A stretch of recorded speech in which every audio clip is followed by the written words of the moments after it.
Boa noite, sejam todos muito bem-vindos para mais um do nosso episódio do programa Agora a Terça é Livre. Viram que nós mudamos o formato? Isso tudo para atender a audiência dos nossos seguidores. E também já tenho acompanhado os comentários que a gente recebeu. Então, muito obrigada por todas as sugestões, pelas críticas, pelos comentários, pelos likes. Muito obrigada mesmo por compartilharem esse programa que traz uma formação, educação, informação de direito, de política, economia. Enfim, sejam todos muito bem-vindos para mais um episódio comigo, Rafaela Brito, e com o professor Valdir Pucci. Olá, professor. Tudo bom, Rafa? Como está? Bom, gente, primeiro agradecer a todos aqui que estão nos acompanhando semanalmente no Agora a Terça é Livre. Hoje, como sempre, teremos um bate-papo, um debate muito interessante com o nosso convidado. E, além de tudo, né, Rafaela, sempre reforçando esse aspecto de que a gente sempre trabalha ouvindo quem nos assiste, fazendo as adequações. E aí, Rafaela, vou trazer uma outra novidade para quem está nos assistindo de casa. Gente, a gente quer contar mais com a participação de vocês no programa. A gente quer que a partir de agora vocês sugiram temas, sugiram entrevistados, sugiram pessoas para estar aqui conosco, inclusive você que está nos assistindo. Se você acha que tem algum assunto interessante, se você acredita que possa contribuir, como a Rafaela disse, para a informação, porque, como a gente sempre reforça, trabalhamos com informação, trabalhamos com a verdade, trabalhamos com os fatos. No Agora a Terça é Livre, entre em contato conosco nos nossos canais, nas nossas redes sociais. Não se esqueçam de clicar, de se inscrever e de conversar conosco. Como a Rafaela bem colocou, estamos atentos ao que vocês nos passam, aquilo que vocês nos dão de feedback sobre o programa. Então, queremos agora mais contribuições de quem está nos assistindo, né, Rafaela? Para que o Agora a Terça é Livre fique ainda mais interativo e ainda mais interessante para quem está assistindo, porque são eles os nossos a nossa maior preocupação ao longo do programa, perfeito? Mas, Rafaela, eu queria já manter no nosso formato que a gente começou na última semana, abrir o nosso programa com a entrevista. Então, só para quem talvez tenha perdido o programa passado, está vendo este novo formato, vou usar este para explicar um pouquinho melhor. Nós, inclusive, como a gente já disse, tendo o feedback de vocês, resolvemos mudar um pouquinho a estrutura do nosso Agora a Terça é Livre. Vocês lembram que antes nós tínhamos uma parte de jornais, de notícias, de análise, que era no início do programa. Nós mudamos. Agora, inauguramos o programa com a nossa entrevista, com o nosso entrevistado ou a nossa entrevistada do dia, e depois é que nós, aí sim, comentamos um pouco melhor os acontecimentos, aquilo que faz, como diz a minha colega de bancada, Rafaela, Brasília pegar fogo toda semana ou praticamente todo o dia. Então, para quem está chegando hoje ou para quem não viu o programa da semana passada, fizemos essa pequena reformulação. E eu já quero trazer a vocês, apresentar a vocês o nosso entrevistado de hoje, que é o Dr. Vinícius Reis. Vinícius, seja muito bem-vindo ao Agora a Terça é Livre. Uma honra para nós tê-lo aqui. Vinícius, antes de eu passar a palavra para você, vou tomar a liberdade de te apresentar melhor para quem está nos assistindo, falando um pouquinho do seu currículo, tá? Então, para vocês, Dr. Vinícius Reis, ele é defensor público do Distrito Federal, especialista em Direito Constitucional pelo Instituto Brasiliense de Direito Público, o IDP, professor de Direito Penal e Processo Penal da Universidade Presbiteriana Mackenzie. Também é fundador do canal Penal em Foco no YouTube. Bom, antes de mais nada, tem que fazer aquela pergunta para ele. Doutor Vinícius ou Vinícius, o que você prefere para a nossa entrevista? Seja novamente bem-vindo ao programa. Eu prefiro que seja Vinícius. Estamos aqui num ambiente agradável, informal. A nossa conversa não é uma conversa formal. E também o que dizem é que doutor é quem tem doutorado. Eu ainda não cheguei lá. Chegarei um dia. Mas eu prefiro que me chame de Vinícius. Vinícius, bom, então, de novo, bem-vindo ao programa. E eu não posso deixar de começar o programa te dando os parabéns, não ao Vinícius em si, mas toda uma instituição. No último dia 19 de maio, como nós sabemos, foi o dia da Defensoria Pública. Então, você como defensor, receba os parabéns do Agora Terça Livre para toda a categoria, não apenas a você, mas a todos que fazem esse trabalho tão importante que é o trabalho da Defensoria. Vinícius, eu queria começar o nosso bate-papo por aí. Papel da Defensoria, o que é a Defensoria e, principalmente, como é que nós temos hoje a questão da estrutura da Defensoria? Eu queria que você explicasse um pouco o que vocês fazem, para quem ainda não conhece. Acho muito difícil alguém não conhecer o papel da Defensoria, mas o que é a Defensoria, como ela atua, a estrutura que ela tem para atuar. Você pode falar um pouquinho sobre isso conosco? Então, para mim é um imenso prazer estar aqui com você, Rafa, com você, Valdir, para falar sobre a Defensoria Pública, sobre outros temas importantes também acerca do direito e da sociedade de forma geral. Essa iniciativa, Agora a Terça é Livre, é muito importante para as pessoas terem acesso de uma maneira mais informal a temas do nosso cotidiano, temas da nossa sociedade, para que elas possam compreender certos termos que a gente usa na linguagem jurídica que precisam ser conhecidos pelas pessoas em geral. E o nosso objetivo aqui é esse, falando hoje também sobre a Defensoria Pública.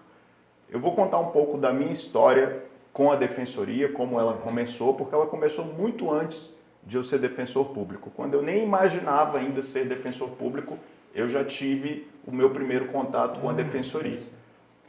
Eu era estudante de Direito no Rio de Janeiro, na UERJ, e na época, primeiro semestre da faculdade ainda, alguns amigos meus já começavam a fazer estágio em escritório de advocacia. E aí o pessoal já ia para a faculdade de terno e tal, não sei o que, eu olhava, que massa usar terno.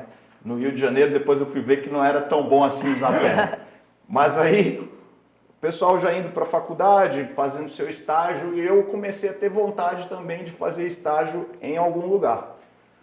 Um dia minha mãe chegou para mim e falou, Vinícius, ó, o filho de uma amiga minha está fazendo estágio na Defensoria Pública. Eu não sabia direito ainda o que significava a Defensoria Pública. Eu tinha uma noção, mas não sabia exatamente qual era o papel dessa instituição. E aí minha mãe falou, ó, tem um estágio que você faz na Defensoria, só precisa ir 2 vezes na semana. Eu falei, não mãe, que bom. É bom que eu já começo a ter uma renda e tal. Ela falou, não, esse aí não paga não. É voluntário. É só para você aprender, vai lá 2 vezes na semana, para ter um contato lá com o defensor e tal. Eu falei, me interessa, eu quero começar a fazer o estágio. E comecei na Defensoria de Fazenda Pública, as ações contra o Estado e contra o município do Rio de Janeiro. A Defensoria ajuizava e eu ficava para ajudar o defensor. Ficava na triagem. A triagem na Defensoria é exatamente a pessoa que fica na frente, como se fosse uma recepção, em que ela dá a primeira orientação para o assistido que procura a Defensoria. Então era esse o meu papel.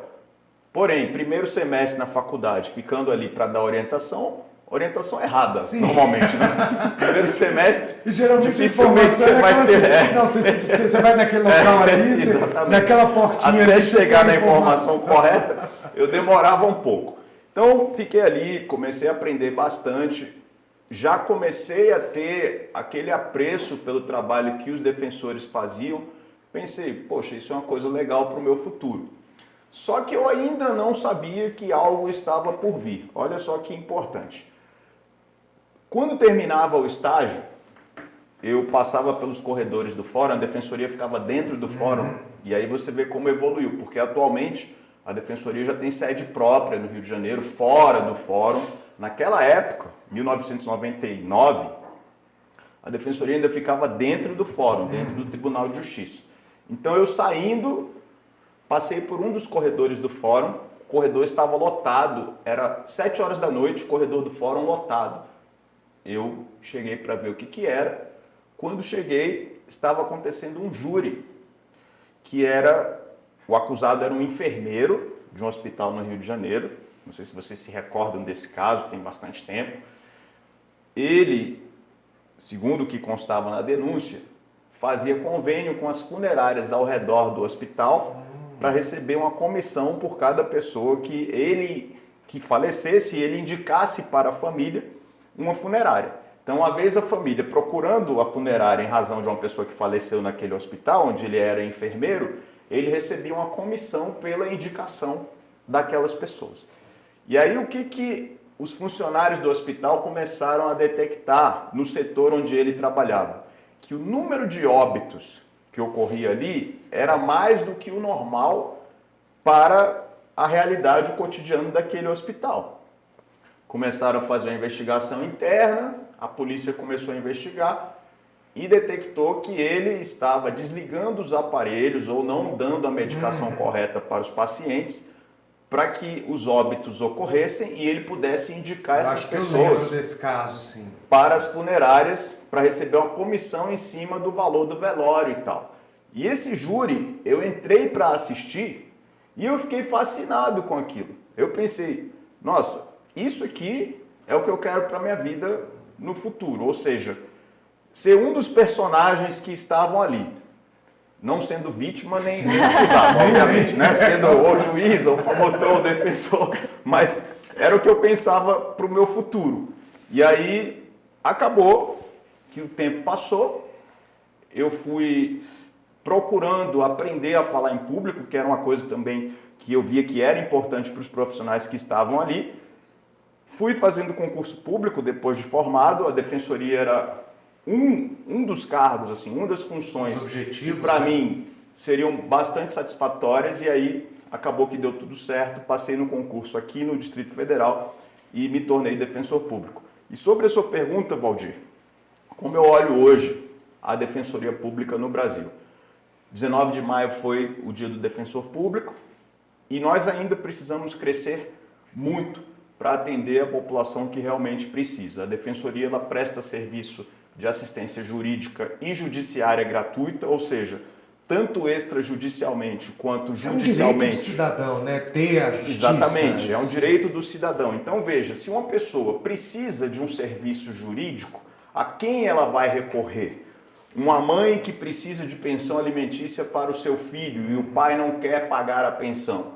A quem ela vai recorrer? Vai recorrer à Defensoria Pública, se ela não tiver condições de pagar um advogado. E isso corresponde à grande maioria, a maioria da população brasileira não tem condições de pagar, por exemplo, aquilo que a tabela da OAB diz que tem que ser pago para o advogado por uma ação judicial. Então a pessoa vai procurar a Defensoria Pública. Qual é o problema? O problema é que hoje o investimento que o Estado fez na Defensoria até o momento ainda não assegura às pessoas que precisam dessa assistência jurídica gratuita o direito de acessar o Poder Judiciário. Eu acho que é importante, desculpa interromper, só para a gente destacar um ponto. Primeiro, não são todos que têm direito ao trabalho da Defensoria, são os mais carentes. Os mais carentes. Ou seja, quem não tem realmente dinheiro para pagar um advogado. Exatamente. Né? E aí, é aí que vem o problema. Eu queria ressaltar essa importância de você estar colocando isso.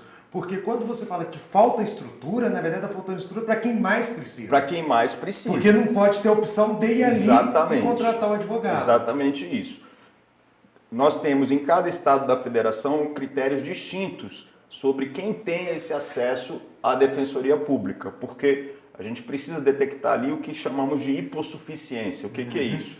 Aquela pessoa, ao pagar um advogado, se ela fosse pagar um advogado privado, isso comprometeria a sua renda de modo a prejudicar outras coisas importantes, como moradia, como alimentação, como a escola das crianças. Então, se a partir do momento que a pessoa paga o advogado e isso compromete outros direitos importantes na sua vida, então significa que o Estado precisa dar a essa pessoa condições de que ela tenha acesso à justiça sem que outras áreas fiquem comprometidas. E é por isso que existe a Defensoria Pública. Então existem critérios, por exemplo, aqui no Distrito Federal nós usamos o critério de até 5 salários mínimos de renda familiar para atender essas pessoas. Conforme a realidade social de cada local, esses critérios podem ser alterados. Agora, é o que você bem disse.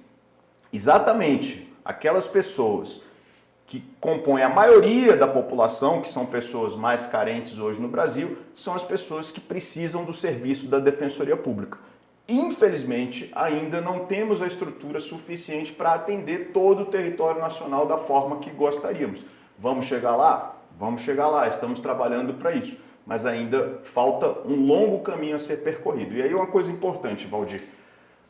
Em todo evento que eu vou da Defensoria Pública, e por exemplo, 19 de maio é o dia clássico de ter homenagem à Defensoria no Congresso, pelo Executivo, todo mundo faz homenagem à Defensoria e todo mundo lamenta que a Defensoria não tem ainda a estrutura necessária para atender a população. Mas, via de regra, as pessoas que lamentam são exatamente aquelas que têm o poder para conseguir fazer essa estrutura acontecer na vida das pessoas. E nós estamos esperando que as palavras se transformem em ações concretas. É por isso que a gente batalha hoje. Gostei muito do que você colocou, porque é aquilo, né, gente? Para aqueles que podem fazer a diferença, que estão nos assistindo. Lamuriar, eu posso lamuriar, a Rafaela pode, até o Vinícius, que faz parte da estrutura, pode lamuriar, mas quem tem que tomar a decisão? Quem quer tomar a decisão? Botar recurso, investir, criar uma melhor estrutura, contratar mais defensores, né, Vinícius? Um pouco que a gente conhece da defensoria, a gente sabe que é defasada, inclusive, no número de defensores para atender uma realidade. Pegar aqui do Distrito Federal, que vão ser milhares de pessoas que devem buscar vocês, e não há como o número hoje de defensores atender essa demanda toda que há. Perfeito? A realidade do Distrito Federal, comparando com o restante do país, é uma realidade privilegiada. Por quê? A Defensoria do DF hoje ela tem uma capilaridade, que é exatamente você conseguir alcançar essas pessoas mais carentes, de mais de 90% do território do Distrito Federal. Estamos chegando a quase 100%. Essa é uma realidade diferente da realidade que a gente encontra no Brasil. Então, só para vocês terem uma ideia, no estado de Goiás, que é aqui do lado, até bem pouco tempo, só tinha Defensoria Pública em Goiânia. Exatamente, nos demais municípios que são ainda mais carentes, aqui no entorno do Distrito Federal, por exemplo, as pessoas não conseguiam acesso a um defensor público. E isso acaba remetendo ao juiz ter que nomear advogados dativos, e eu não estou aqui para criticar o trabalho dos advogados dativos, a ideia não é essa. Mas a partir do momento que você não tem uma instituição estruturada para esse tipo de serviço, o serviço não será prestado com a melhor qualidade possível. Sim. Não será. Então, por exemplo, em Goiás, nós temos uma defensoria já criada, mas que não atende a população que precisa.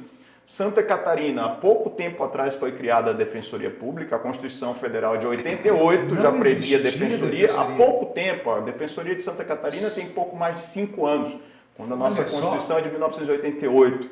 Então, ainda estamos engatinhando para chegar naquilo que queremos. Vamos chegar, mas ainda estamos Eu acho que falta o reconhecimento do poder público, do trabalho que a Defensoria presta à sociedade, né? Essa visão de que, olha, não é qualquer coisa a Defensoria está ali para dar ao indivíduo, ao cidadão, que principalmente o cidadão que não tem condições, o acesso à justiça que está na Constituição, como disse você, desde 88. Exatamente. Não é ontem que foi posto. Exatamente. Que o cidadão tem direito à justiça, a toda... Porque até a gente pensa em justiça e pensa assim, é defesa. Não, é como você falou, é uma pensão alimentícia, é um problema de saúde, é uma questão penal que ele pode também ter que responder. Ou seja, você tem várias áreas, em todas, na verdade, que o cidadão ele pode necessitar da ajuda da defensoria. Perfeito. Vinícius, rapidinho, eu tenho uma pergunta para te fazer. Será que falta informação para a própria população ter acesso à defensoria?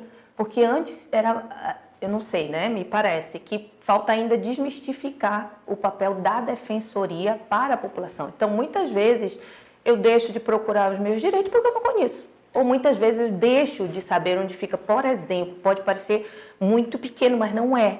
Eu deixo de saber onde fica a sede da defensoria porque eu não sei nem que existe aquela instituição. Então, não sei se existe mesmo isso, é só uma percepção, né? Mas será que não seria um caso também de se fazer um trabalho junto à população carente? Ou seja, ao invés de eles irem até a defensoria ir até eles? Porque eu conheço muitos defensores aqui e sei o quanto eles são empenhados em fazer chegar esse serviço para a população mais distante e carente do DF. Rafa, a sua pergunta foi excelente. Porque não cabe à defensoria somente atender as pessoas que procuram a defensoria, mas também a instituição ir até onde essas pessoas estão. E não só para fazer o atendimento jurídico, mas também para ensinar essas pessoas quais são os seus direitos. Então você tocou num ponto importantíssimo. Hoje nós temos aqui no Distrito Federal carretas da Defensoria que vão nos locais mais carentes para atender essa população. Então veja, se a população muitas vezes não vai até a Defensoria, nós marcamos com aquela comunidade um dia em que a Defensoria estará lá exatamente para atender as pessoas que precisam. Hoje nós desenvolvemos palestras para adolescentes do ensino médio, que fazem inclusive um curso aqui próximo, em que eles ficam 6 meses aprendendo sobre cidadania e direito. Nós fazemos palestras para mulheres vítimas de violência doméstica, também para que elas saibam quais são os seus direitos. Nós vamos às comunidades para falar sobre cidadania, ministrando cursos de uma forma bastante acessível para que essas pessoas tenham acesso, ou seja, não é papel da Defensoria somente provocar o Poder Judiciário para as pessoas terem direitos. O papel da Defensoria também é informar as pessoas acerca desses direitos. E isso demanda, Valdir, como a gente conversava antes, estruturação. A gente também precisa chegar nessas pessoas com uma boa estrutura, ou seja, num local confortável, onde elas possam ter ali o prazer de estar assistindo uma palestra para saber quais são os seus direitos. Então você tocou num ponto certo. Levar o direito até as pessoas para que elas saibam que existe a instituição e que elas podem contar com a instituição. Existem vários problemas aí dentro dessa pergunta que você fez. Veja só. Primeiro, existe uma associação justa, infelizmente, das pessoas fazerem um vínculo entre serviço público e má qualidade do serviço prestado. Infelizmente, no nosso país, a gente tem essa associação direta. Então, por mais que a Defensoria do Distrito Federal, por exemplo, se empenhe a prestar um serviço de qualidade, e as pessoas que têm acesso ao serviço reconhecem isso, então, assim, não é querendo simplesmente elogiar a minha instituição, mas, via de regra, os assistidos são satisfeitos com o serviço que nós prestamos. Temos problema ainda? Claro. Temos, claro, precisamos resolver. Mas, em regra, as pessoas se sentem satisfeitas com o serviço prestado. Mas, qual é o problema? Nós precisamos ainda evoluir e levar para essas pessoas informação, como eu já mencionei, irmos até as comunidades, mas persiste a ideia de que o serviço público não é o melhor serviço prestado. Uma pergunta que volta e meia acontece na minha área, que é na área criminal. Por exemplo, quando eu dou a notícia para uma mãe de um preso de que, infelizmente, naquele momento, o filho dela não tem condições de ser liberado, volta e meia a pergunta que é feita para mim, doutor, mas se eu for num advogado particular, será que eu não consigo? Porque ainda existe, e eu preciso compreender isso como um defensor público, ainda existe nas pessoas esse sentimento de que, porque é gratuito, não funciona, ou porque é gratuito, nós não estamos com boa vontade para se empenhar, para poder o filho dela ser colocado em liberdade. Então ela acha ainda que pagar é a melhor forma que ela vai ter de ter um serviço de boa qualidade. Isso por quê? Por causa do estigma histórico e justo que existe de que o serviço público no Brasil não presta. Então, a gente tem que conviver com isso. E só mostrando o serviço que nós vamos chegar a uma ideia diferente na mente das pessoas.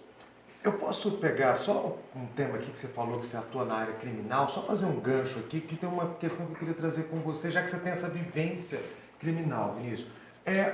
Como é que você vê uma certa crítica que é feita ao sistema penal brasileiro, que fala que é um sistema seletivo, que há uma seletividade dentro do sistema penal? Primeiro, eu queria que você explicasse para quem está nos assistindo o que seria essa seletividade e por que você concorda com ela.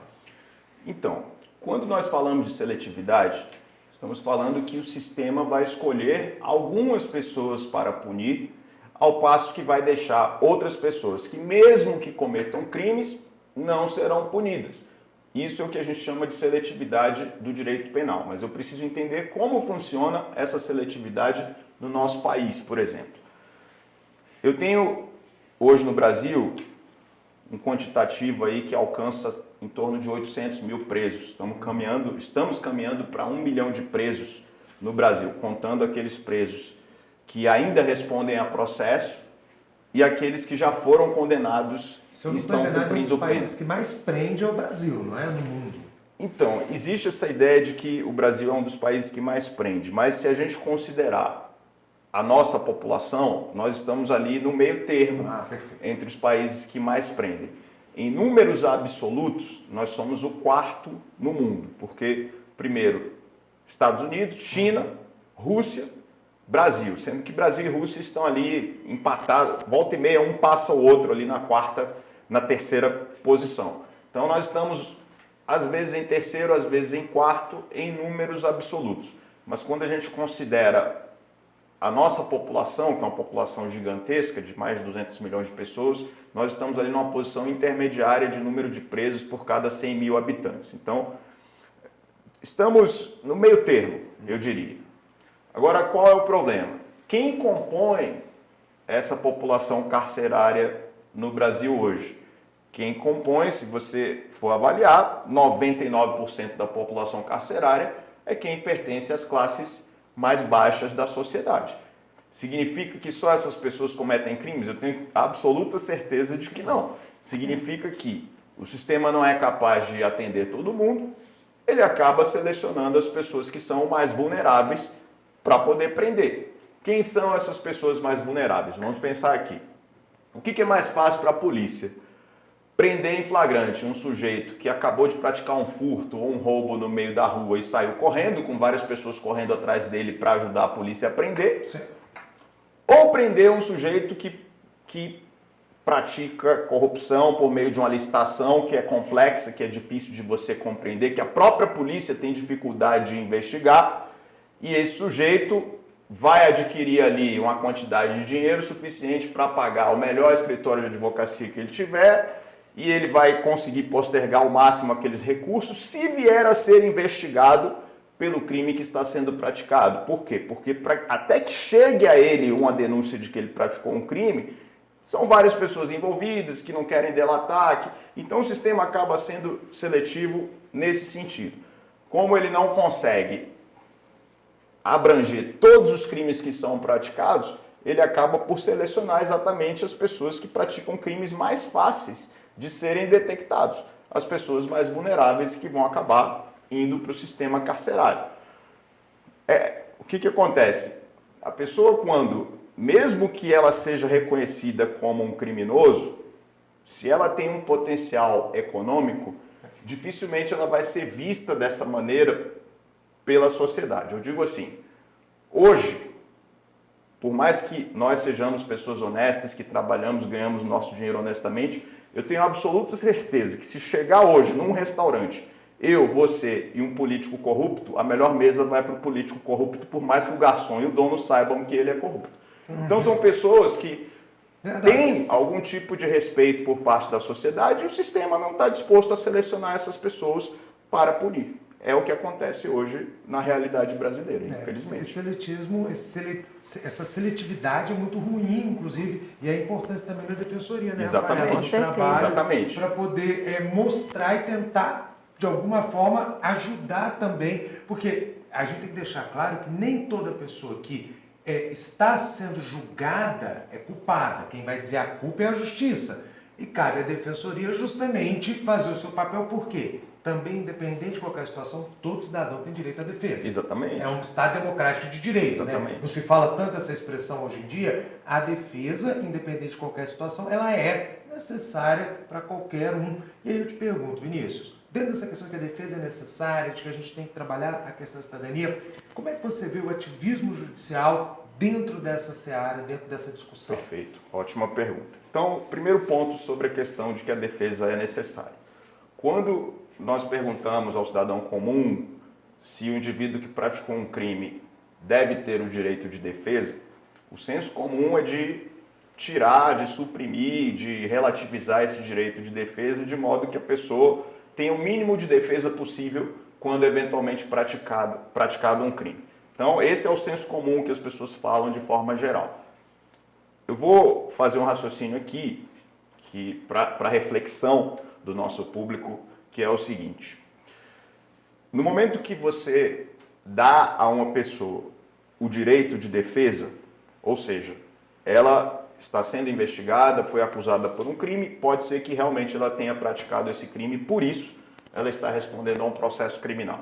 Se você dá a ela um excelente profissional para a sua defesa, todos os prazos possíveis para que ela possa produzir as suas provas a seu favor, se você dá a ela o direito de se defender, ou seja, de dar a versão dos fatos que ela considera verdadeira, pertinente, se você dá a ela um juiz imparcial para julgar, se você dá o direito de que ela recorra da decisão judicial se julgar aquela decisão como incorreta, e se ainda assim essa condenação é mantida, o que significa então?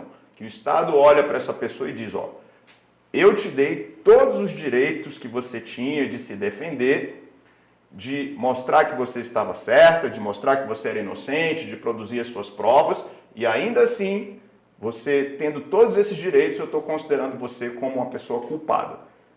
A partir desse momento, eu tenho a legitimidade como Estado de punir você porque eu te dei todas as chances para você se defender e ainda assim concluir que você é culpado. Ou seja, o Estado, quando dá à pessoa a oportunidade de se defender, ele pune com legitimidade, ele pune com autoridade. Quando ele não dá essa chance, qual é a garantia que eu tenho de que essa punição é justa? Porque a pessoa não teve o direito de se defender. Então esse é o ponto. Eu só vou ter punição justa a partir do momento que a defesa é uma defesa justa, que a defesa é uma defesa efetiva. Fora isso, eu não sei se eu vou estar condenando uma pessoa a tantos anos de prisão, se a pessoa realmente é culpada. Não sei disso. Por quê? Porque não dei a ela todo o direito de se defender. Esse é o primeiro ponto. Ativismo judicial hoje é um tema debatido por toda a sociedade. E aí, Valdir, o que eu acho interessante? Eu me graduei no ano de 2004 e na minha época de graduação já se falava em ativismo judicial. Eu lembro de colegas que já iam fazer aquele trabalho de conclusão de curso sobre isso. Ativismo judicial. Então não é um tema novo, mas é um tema novo para a discussão da sociedade, porque hoje com as redes sociais as pessoas estão tendo acesso às decisões judiciais para dizer, ó, essa decisão aqui é absurda, essa decisão não é. Muitas vezes isso não quer dizer nada, mas só comentário sem conhecer nem mesmo o direito. Exatamente. Né? Isso não quer dizer que a pessoa não conhece, não vai poder Exatamente. discutir. Pode, então, mas... por exemplo, né, só para exemplificar, essa semana teve a cassação de um deputado federal e apareceu um monte de especialista em direito eleitoral na internet para comentar se aquela decisão era justa, não era justa, enfim. E toda semana a gente vê isso, o judiciário decidindo acerca de algo e de uma hora para outra aparece especialista ali naquela matéria. Veja, é interessante isso por quê? Porque traz a sociedade para discussões que até então estavam limitadas aos conhecedores do direito, aquelas pessoas que estudam direito. Então agora as pessoas, de forma geral, elas têm também a possibilidade de acesso à informação para discutir aquilo que está sendo decidido pelos tribunais. Eu acho isso interessante. Sim. Por mais que você tenha ali muita desinformação naqueles comentários que são feitos pelas pessoas, mas esse direito que a sociedade tem de discutir aquilo que o judiciário está decidindo, eu considero uma evolução hoje na sociedade. Agora, pensando aqui no ativismo judicial. Qual é a discussão quando se fala de ativismo judicial? As pessoas elegem os governantes, elegem o Congresso, e o Congresso tem a legitimidade para poder criar as leis. Criadas as leis, e uma vez aplicadas, o judiciário pode entender que aquela aplicação não é uma aplicação correta da lei. Vai tomar uma decisão, pode impedir que a lei seja aplicada, pode suspender o efeito daquela lei, pode interpretar aquela lei não exatamente conforme está escrito. Sim. É a prerrogativa. E isso pode gerar algum tipo de revolta dentro da sociedade. É normal que assim aconteça. O que a gente tem que pensar também é o seguinte: o judiciário ele tem uma característica que nós chamamos de contramajoritária. O que é contramajoritária? Veja, eu não posso garantir o direito das maiorias de forma absoluta. Porque se eu garantir o direito das maiorias de forma absoluta, eu posso também violar valores democráticos contra as minorias. Então, se, por exemplo, a maioria de um determinado local entende que é legal discriminar uma determinada população daquele local em razão da cor, em razão da cultura. E se uma lei é aprovada nesse sentido, daquela discriminação, eu não posso assegurar que essa maioria vai ter o direito de discriminar em razão de ser Ela maioria. Pode ter o direito, exatamente, né, de discriminar. em razão de ser maioria. E aí o judiciário tem a legitimidade para dizer, não, isso que vocês estão fazendo aqui, embora a maioria tenha decidido, não pode prevalecer. Por quê? Porque a gente tem uma Constituição Federal que foi criada lá atrás, que precisa impedir, que tem poder para impedir esse tipo de decisão. Então, essa é a grande discussão que a gente tem hoje na sociedade. Aí, muita gente vem e diz, mas o judiciário não foi eleito, enquanto o Congresso foi eleito. Eu vou dar um exemplo. A questão da vaquejada, que o Supremo Tribunal Federal proibiu por considerar que aquilo era maus tratos contra os animais. Mas teve um lobby muito grande dentro do Congresso Nacional. Exatamente, E aí teve um lobby muito grande para mudar a decisão do Supremo. O que aconteceu? O Supremo veio e disse, vaquejada não pode. Vaquejada é maus tratos contra animais, inclusive é crime que está na lei ambiental e tal.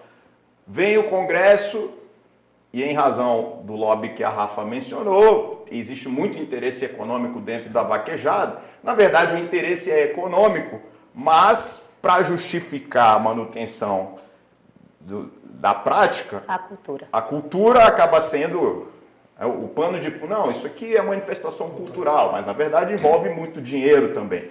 Então, vem o Congresso Nacional e passa por cima da decisão judicial e cria uma emenda constitucional para garantir que a vaquejada possa ser praticada sem que o judiciário possa novamente intervir. Então, existe todo esse conflito entre legislativo e judiciário sobre quem vai prevalecer em relação a determinada decisão que tem impacto direto na sociedade. Beleza, aí as pessoas falam, não, mas o judiciário não tem legitimidade. O judiciário tem legitimidade. Veja, quem são os juízes? Pessoas que passam no concurso público, regra que está prevista na Constituição, para poder ingressar. Quem criou a Constituição? O Congresso. Então, o juiz tem legitimidade para tomar decisões. Quem são os ministros hoje? Hoje, qualquer ministro de tribunal superior é indicado pelo chefe do Poder Executivo, que é eleito, é sabatinado pelo Legislativo, que é eleito, e entra conforme os critérios que estão na Constituição, que foi o Congresso Nacional que criou. Então, não tem legitimidade? Tem legitimidade também. Tem legitimidade democrática para tomar decisões. Se uma decisão é correta ou não, só na situação concreta nós vamos saber. O judiciário, em algumas situações, tem exagerado hoje no Brasil? Na minha opinião, sim. Em algumas situações específicas, tem feito interferências maiores do que deveria. Agora, em outras, não. Em outras, tem realmente impedido que determinados absurdos, ainda que vindos da lei, não sejam concretizados. Então, eu vejo que é em cada situação concreta que a gente tem que avaliar se o ativismo judicial foi utilizado de forma correta ou não. Sim. Não, então, ótimo, perfeito. Aqui. Vinícius, você falou, a gente conversou aqui sobre o ativismo judicial e concordo com você praticamente quase tudo, né? Porque a gente sempre tem um debate, mas eu acho que a posição que você fala da legitimidade ela é muito presente, ela é muito, para mim também muito clara, porque ele não caiu do céu. E outra coisa, qualquer um, ministro ou instituição como um todo, Supremo, tribunais superiores, própria justiça, vamos dizer, de primeira instância, tem as suas competências previstas na Constituição. O que é feito é porque a Constituição autoriza que seja feito. Mas, diante dessa discussão, eu queria só aproveitar agora e falar o seguinte: você está com esse debate, você faz esse debate no seu canal, no Penal em Foco, concorda? Queria que você falasse um pouquinho, porque quem está nos assistindo deve estar pensando, poxa, esse debate é legal, eu queria me aprofundar. No Penal em Foco, nós temos esse aprofundamento. O que seria o seu canal no YouTube? Eu queria que você falasse um pouquinho para quem está nos assistindo. Desde 2014, Valdir, nós criamos o canal Penal em Foco no YouTube. E qual era a minha ideia na época? Democratizar o estudo do direito penal e do processo penal. Eu já era professor em Brasília, em cursos preparatórios, presencialmente, e eu pensava, aquilo que eu faço em sala de aula hoje pode ser acessível a pessoas no Brasil todo. E aí surgiu a ideia de fazer o canal Penal em Foco. Então lá eu trato de diversos assuntos, desde ativismo judicial, por exemplo, nós temos vídeos sobre isso no canal, a questão da prisão no Brasil, criminologia, assuntos de concurso público. Eu diria que a maior parte das pessoas que acessam o canal são procurando vídeos para as provas que vão fazer. E o que é interessante? Isso trouxe uma dimensão que eu não imaginava. O poder das redes sociais é uma coisa muito forte. De lá para cá, o canal já alcançou em todos os vídeos 3 milhões de visualizações. Parabéns. Quando a gente faz o somatório dos vídeos. E isso fez com que muitas pessoas que não teriam acesso, a princípio, a um estudo de qualidade, a um conteúdo de qualidade, possam hoje, de graça, entrar no YouTube e assistir aquele conteúdo sem pagar nada.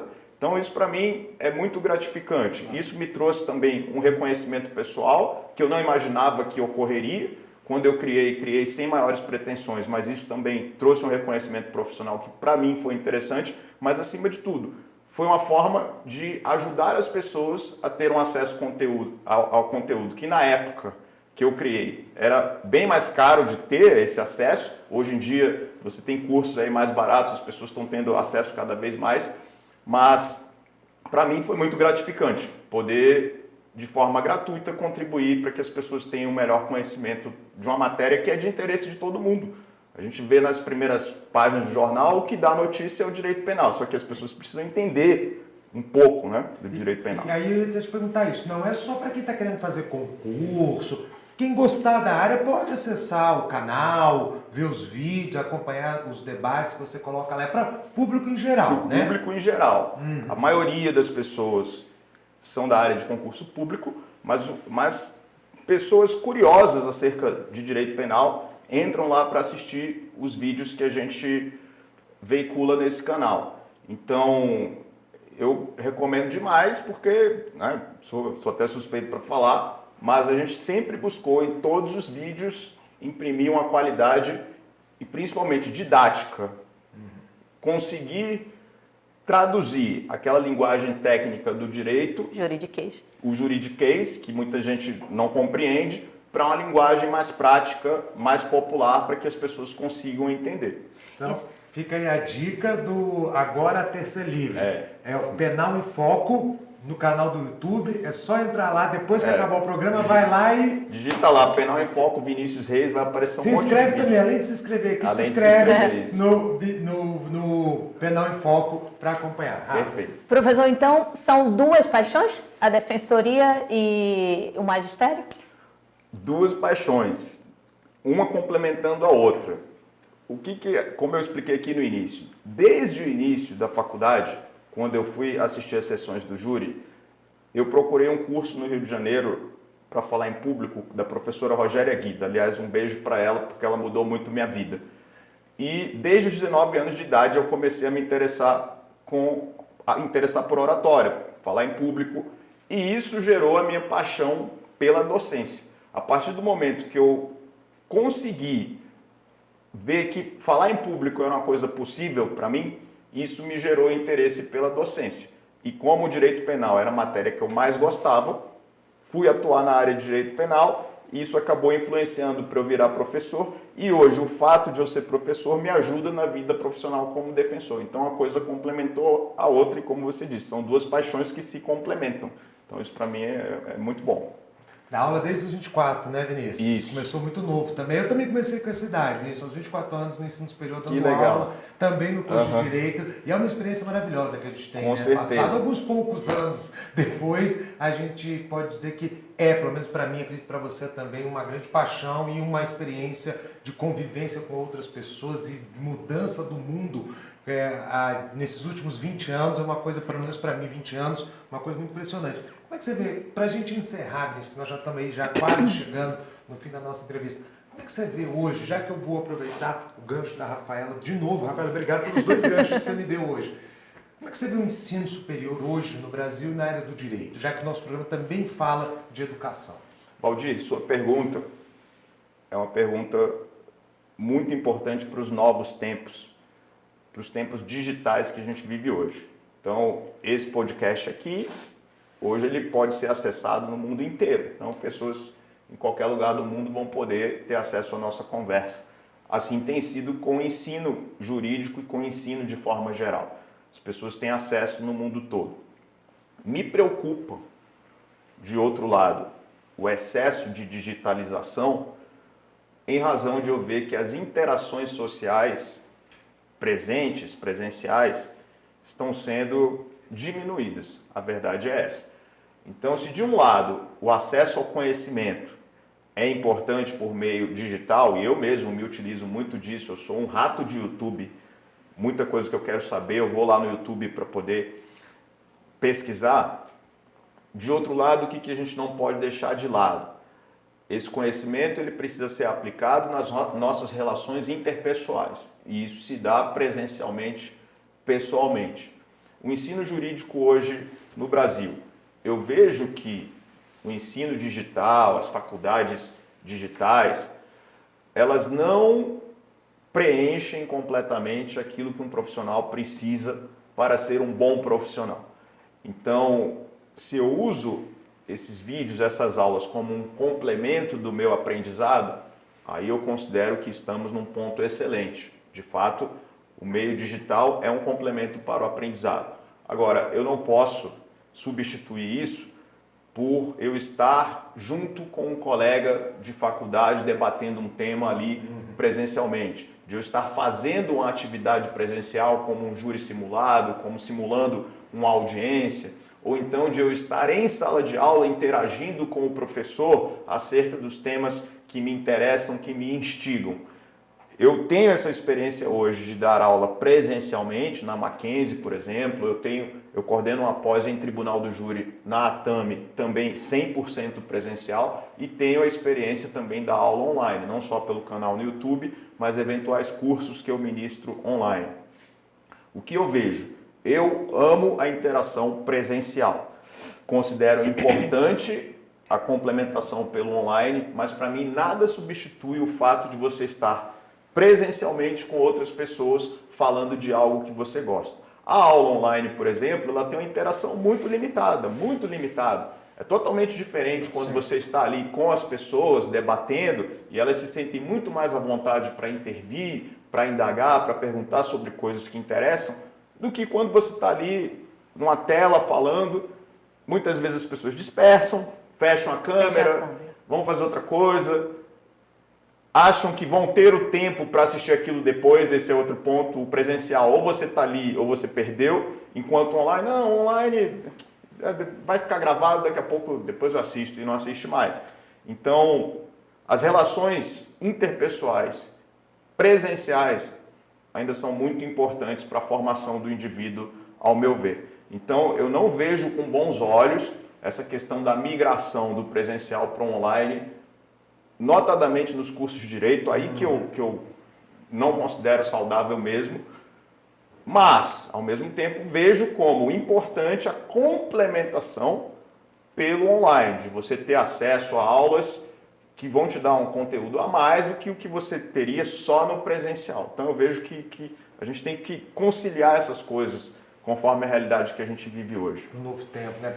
Vinícius, eu queria continuar esse debate. Eu acho que esse debate é muito rico. Eu quero, principalmente nessa parte da educação jurídica no Brasil, pretendo, no futuro, convidá-lo, se você sentir a necessidade de continuar o debate, voltar aqui no Agora Terça é Livre, para a gente discutir um ponto muito importante. E eu e Rafaela gostaríamos de agradecer muito a sua presença aqui, né, no nosso estúdio, aqui na Visiona Produções, para que pudesse ter esse bate-papo, mostrar um pouco mais do seu trabalho na Defensoria Pública, falar um pouco sobre o Penal em Foco, os debates que nós tivemos hoje. Queria deixar aí um tempinho para que você pudesse despedir, repita os seus canais, para que as pessoas conheçam e, novamente, já encerro agradecendo a sua presença.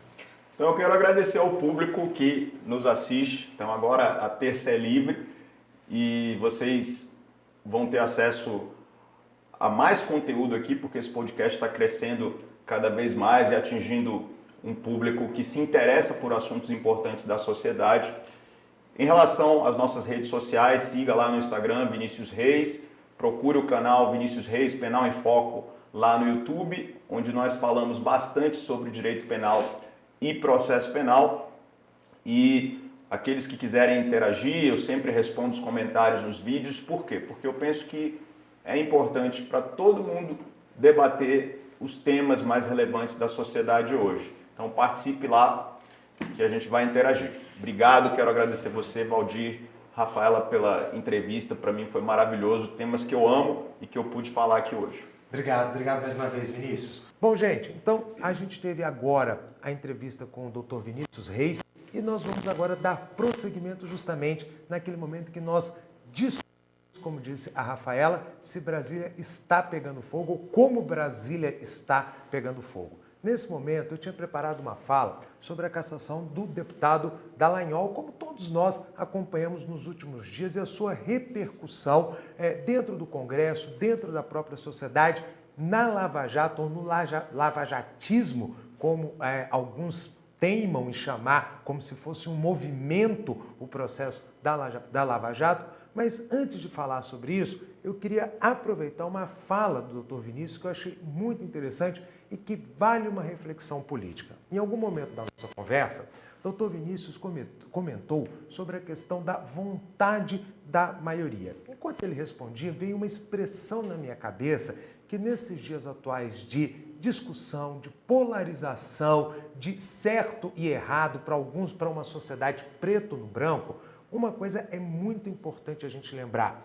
A vontade da maioria, de forma nenhuma, pode ser confundida com a tirania da maioria. A gente, muitas das vezes, confundimos a vontade da maioria como tendo que ser uma tirania da maioria. Em um Estado democrático e de direito, sempre temos que lembrar que existe uma maioria, existe uma minoria. A maioria deve ser respeitada, deve ser em todos os seus interesses, a minoria também deve sê-lo. Eu não sei porquê, mas quando o Dr. Vinícius falava sobre isso, sobre a questão de maiorias, minorias, me veio essa expressão e fiz questão de mudar essa frase inicial nossa, esse comentário inicial nosso, para trazer isso. Eu acho que é muito importante todos que nos assistem sempre lembrarem disto. Uma democracia, um Estado democrático de direito é onde há o respeito à maioria e o respeito à minoria. Na verdade, ele se caracteriza por ser um Estado democrático e de direito justamente porque ele impede que a maioria venha a se impor em relação à minoria. Todos devem ser preservados, maiorias e minorias. E lembrem-se, nós não vivemos numa sociedade estática, mas na verdade vivemos numa sociedade bastante heterogênea e com muitas nuances. O que você hoje pode ser maioria, amanhã pode ser minoria. E todos nós pertencemos, em determinados momentos, a maiorias, em determinados momentos, a minorias. Ou seja, aprender a respeitar a minoria é aprender a respeitar a cada um de nós, até mesmo a você que nos assiste. Então, reforço. Tirania da maioria não existe em Estados democráticos de direito. O que existe é uma vontade da maioria que tem que ser preservada e uma vontade da minoria que também deve ser respeitada e principalmente defendida pela maioria. Só assim a gente vai conseguir realmente sair deste fla-flu, deste futebol, desse preto no branco, dessa discussão sem sentido que o país passou a ter na fase política. E isso entra justamente, como eu disse no início, na cassação do nosso deputado no sentido de ser um deputado brasileiro, não meu, de vocês ou de qualquer um aqui, mas justamente nessa questão da cassação do Dallagnol e como ela ocorreu e o motivo que levou à cassação. Não vamos fazer juízo de valor.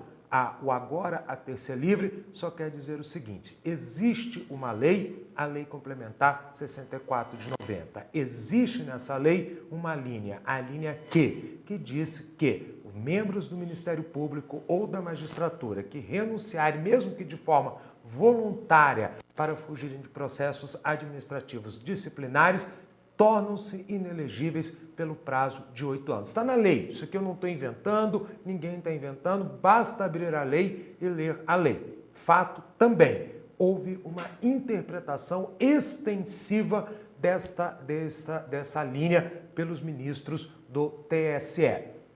Interpretação extensiva é possível no direito? é possível no direito.